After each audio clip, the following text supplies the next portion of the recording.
Baik, Assalamualaikum warahmatullahi wabarakatuh. Perkenalkan, nama saya Muhammad Azam, NIM 1810539193, jurusan Ilmu Komputer, mata kuliah Manajemen Proyek Perangkat Lunak. Jadi di sini saya akan mencoba menjelaskan tentang manajemen proyek perangkat lunak.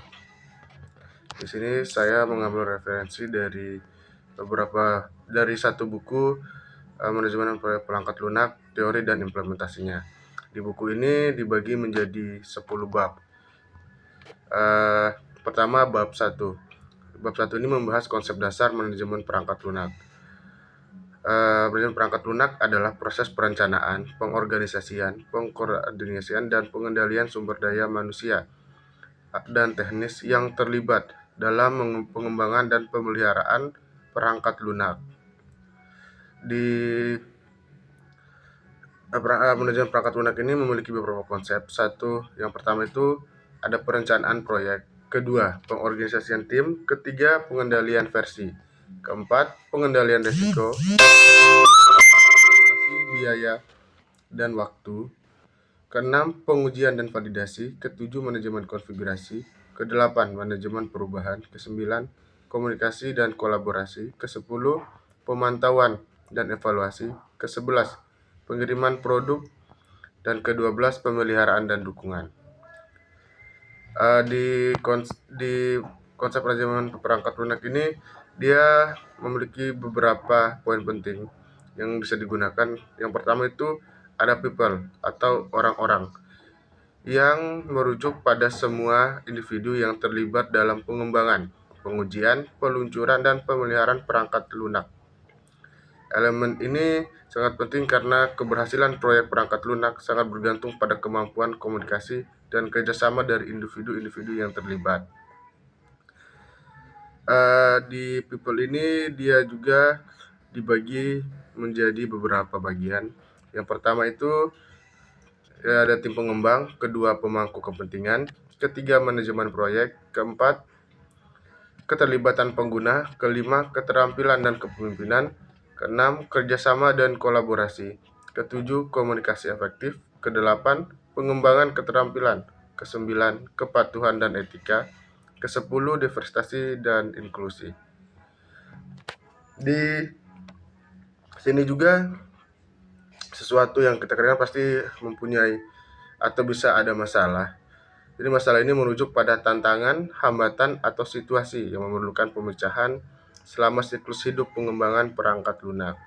Di sini juga ada beberapa problem yang akan terjadi ketika dalam menjalankan perangkat lunak. Satu, itu ada tantangan teknis. Kedua, keterlambatan jadwal. Ketiga, kualitas produk. Keempat, kesalahpahaman persyaratan. Kelima, keterbatasannya sumber daya. Keenam, konflik tim. Ketujuh, perubahan persyaratan. Kedelapan, masalah teknis atau infrastruktur. Kesembilan, ketidakpastian. Kesepuluh, kompleksitas proyek. Terus di sini juga dia dibagi menjadi ada lagi tentang ruang lingkup masalah. Jadi batasan dan cakupan dari masalah yang perlu diatasi dalam proyek pengembangan perangkat lunak. Kita harus menetapkan dulu ruang lingkup masalah yang jelas. Yang penting untuk memahami batas-batasan proyek, menghindari pengembangan yang tidak terkendali, dan memfokuskan upaya tim pada masalah yang paling krusial. Selanjutnya ada dekomposisi masalah. Dekomposisi masalah ini adalah proses memecahkan masalah yang kompleks menjadi bagian-bagian yang lebih kecil. Selanjutnya ada proses. Istilah proses mengacu pada langkah-langkah yang diambil untuk mengarahkan, mengelola, dan mengendalikan berbagai aspek yang terlibat dalam pengembangan, pengujian, dan pemeliharaan perangkat lunak. Selanjutnya ada dekomposisi proses.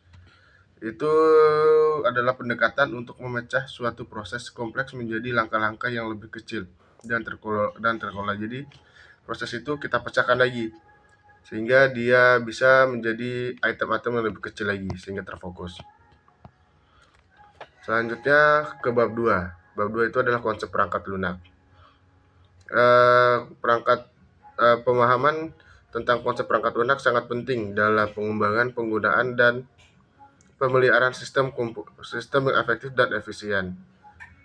Perangkat lunak adalah kumpulan instruktur komputer, program, dan data yang memberikan instruksi kepada komputer untuk menjalankan tugas tertentu. Di sini juga ada beberapa jenis perangkat lunak. Ada perangkat lunak sistem, itu seperti sistem operasi, driver perangkat keras, utilitas sistem. Selanjutnya, ada perangkat lunak aplikasi. Contohnya pengolah kata bisa jadi Microsoft Word, spreadsheet, pengelolaan proyek, sistem manajemen basis data, program grafis. Selanjutnya ada perangkat lunak tengah atau middleware.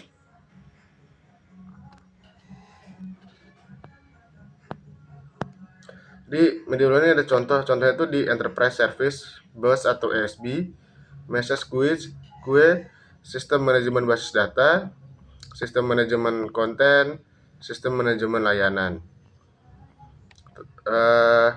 Di sini juga ada proses pengembangan perangkat lunak. Jadi proses pengembangan perangkat lunak itu dibagi menjadi beberapa komponen lagi atau item lagi yang perlu kita rincikan lagi. Yang pertama itu analisis kebutuhan. Jadi kita harus menganalisis dulu apa saja yang menjadi kebutuhan di sana, apa yang akan menjadi masalah di sana, dan apa tujuan dan batasan proyek yang akan kita laksanakan. Kedua, ada perencanaan. Kita harus merencanakan anggaran, jadwal, sumber daya yang diperlukan sehingga bisa dilaksanakan dengan suksesnya proyek ini. Dan juga pembuatan rencana pengembangan yang mencakup tahapan aktivitas dan tanggung jawab. Ketiga, ada desain. Itu tentang perencanaan arsitektur sistem, pembuatan desain perangkat lunak, identifikasi komponen perangkat lunak yang perlu dikembangkan. Keempat, ada implementasi.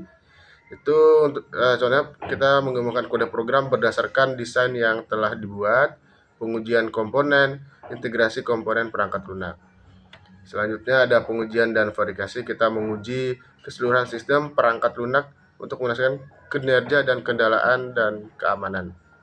Keenam, penyampaian dan implementasi. Jadi di sini kita pemindahan perangkat lunak ke lingkungan produksi atau pengguna akhir. Jadi kita mencoba menjelaskan atau kita mensolusi tentang perangkat lunak kita kepada pengguna akhir dan langsung mempraktikkannya atau ingin mencobanya. Ketujuh, ada pemeliharaan, itu pemantauan dan pemecahan masalah setelah perangkat lunak digunakan.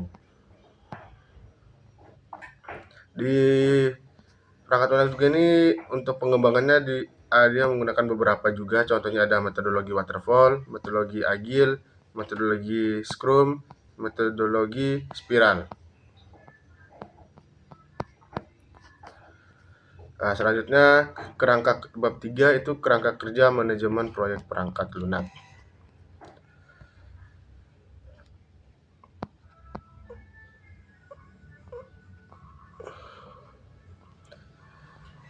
Proyek adalah usaha singkat untuk mengembangkan produk dan jasa dengan hasil yang berbeda. Proyek yang sukses tidak terjadi secara spontan, tetapi melalui sejumlah persiapan dan perencanaan terjadi terlebih dahulu. Di strukturnya ini dia contohnya ada spektrum manajemen atau seorang manajer yang harus paham bahwa perangkat lunak merupakan pekerjaan rekayasa sehingga manusia yang terlibat di dalamnya harus memiliki pengetahuan dan keterampilan sesuai bidangnya serta paham tentang manajemen proyek. Terus ada people atau orang-orang yang ada di dalamnya. Struktur pelaksanaan ini dibagi menjadi 5. Yang pertama itu ada general manager yang menentukan masalah produk yang biasanya berdampak besar pada proyek. Kedua, technical manager proyek yang bertanggung jawab untuk merencanakan, memotivasi, mengatur, dan mengawasi praktisi perangkat lunak. Ketiga, praktisi yang menyediakan keterampilan teknis yang diperlukan untuk pengembangan perangkat lunak baru. Keempat, pelanggan dan stakeholder yang memiliki kepentingan terhadap hasilnya. Kelima, setelah dirilis untuk diproduksi, pengguna akhir berinteraksi dengan perangkat lunak.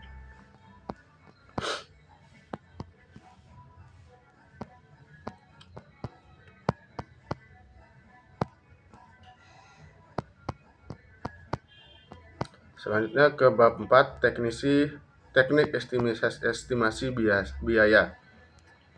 Jadi di estimasi biaya ini adalah proses menghitung perkiraan biaya yang diperlukan untuk menyelesaikan suatu proyek. Estimasi biaya yang akurat dan realistis sangat penting untuk mengelola anggaran proyek yang efektif. Di sini juga ada beberapa cara kita mengestimasi biaya. Contohnya ada estimasi berbasis analogi. Itu salah satu teknik estimasi biaya yang umum digunakan dalam manajemen proyek. Metode ini melibatkan penggunaan data dari proyek-proyek yang sebelumnya yang serupa sebagai referensi untuk memperkirakan biaya proyek yang saat ini. Ada juga estimasi berbasis bottom up. Itu salah satu teknik estimasi biaya yang digunakan dalam manajemen proyek. Metode ini melibatkan estimasi biaya untuk setiap komponen individual proyek dan kemudian menggabungkannya menjadi perkiraan biaya yang keseluruhan. Selanjutnya ada estimasi berbasis parametrik. Ada teknik estimasi biaya yang menggunakan model matematis atau statistik untuk menggabungkan variabel-variabel proyek tertentu dengan biaya. Metode ini didasarkan pada asumsi bahwa ada hubungan kuantitatif antara faktor-faktor proyek tertentu dengan biaya terkait. Terus ada juga estimasi berbasis 3 point. Estimasi berbasis 3 point ini juga dikenal sebagai estimasi berbasis 3 titik atau estimasi berbasis program evaluation and review teknik. Adalah teknik estimasi biaya yang melibatkan penggunaan 3 nilai estimasi untuk setiap aktivitas dan tugas dalam proyek. Metode ini dirancang untuk konteks ketidakpastian dan variasi yang terjadi dalam estimasi biayanya. Selanjutnya ada estimasi berbasis top-down. Adalah teknik estimasi biaya yang melibatkan pendekatan umum untuk mengestimasi biaya proyek secara keseluruhan berdasarkan pengalaman, pengetahuan, atau data historis yang ada. Terus ada estimasi berbasis expert judgment. Estimasi berbasis expert judgment adalah teknik estimasi biaya yang mengandalkan penilaian dan pendapatan ahli dalam bidang terkait untuk mengestimasi biaya tersebut. Soalnya estimasi berbasis pemilihan vendor. Estimasi berbasis pemilihan vendor adalah teknik estimasi biaya yang melibatkan pemilihan vendor atau pihak ketiga yang akan terlibat dalam proyek dan meminta mereka untuk mengajukan proposal biaya. Selanjutnya di bab 5, itu manajemen waktu perangkat lunak. Manajemen waktu proyek perangkat lunak itu sangat diperlukan karena proyek perangkat lunak itu harus dijadwalkan kegiatan, memperkirakan sumber daya manusia, memperkirakan durasi pengerjaan proyek, dan mengembangkan model pada saat proyek bersama. Jadi tujuan manajemen waktu ini itu agar proses pelaksanaan proyek sesuai dengan jadwal yang sudah ditetapkan, sehingga proyek dapat selesai sesuai dengan target waktu yang disepakati bersama dengan stakeholder. Jadi di sini juga ada mekanisme manajemen waktu. Yang pertama itu kita harus membuat manajemen rencana jadwal. Jadi kita harus membuat dulu bagaimana rencana jadwalnya. Terus yang kedua, kita harus menentukan aktivitas apa saja yang akan dilaksanakannya. Ketiga, mengurutkan aktivitas.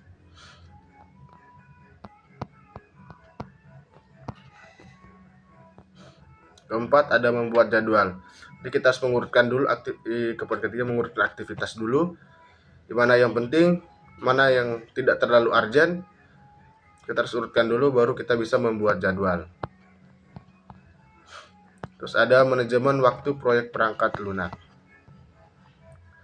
Manajemen mutu proyek perangkat lunak. Manajemen mutu ini adalah suatu pekerjaan yang dikerjakan guna memelihara level mutu yang dikehendaki oleh perusahaan. Pekerjaan ini meliputi runtutan aktivitas pekerjaan seperti memastikan standar mutu, aturan yang dibutuhkan dan cakupan lainnya yang dapat memastikan mutu hasil dari proyek perangkat lunak.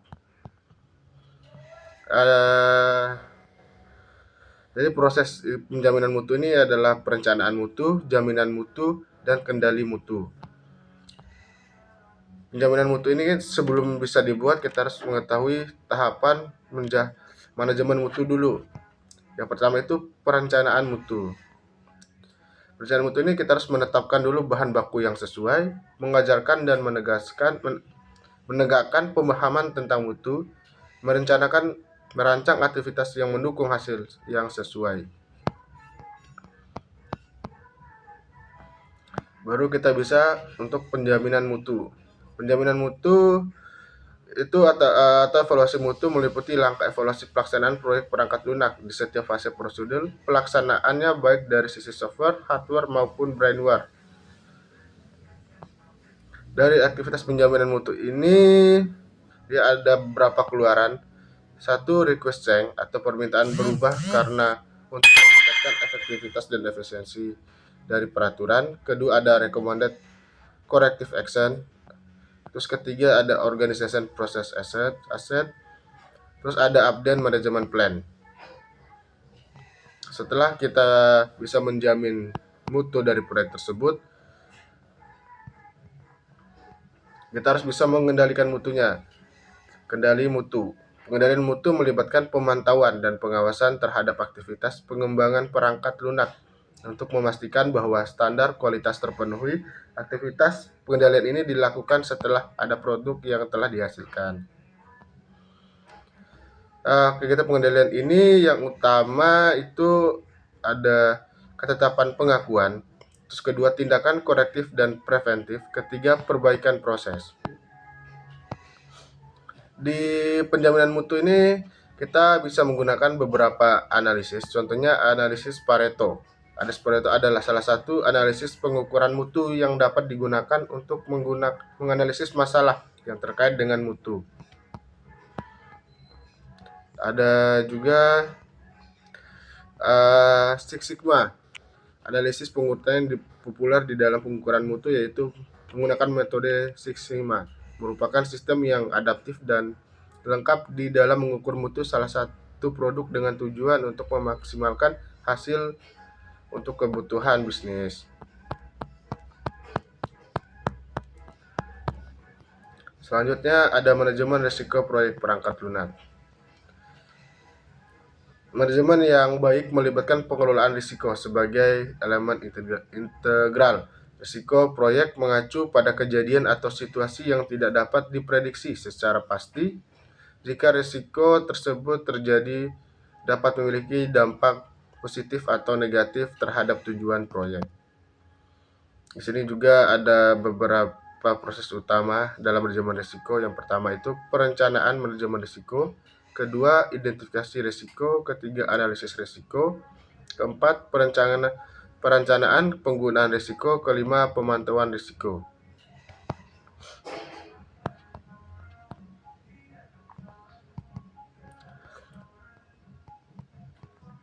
Identifikasi risiko. Itu tahap identifikasi risiko berkenaan dengan penemuan risiko dan mengidentifikasi bahaya yang mungkin terjadi pada suatu proyek.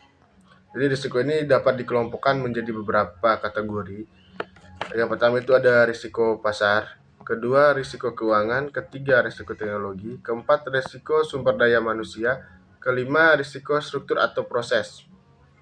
Terus bagaimana cara kita mengidentifikasi? Terus ada beberapa teknik, contohnya interview, brainstorming, Delphi teknik, analisis SWOT.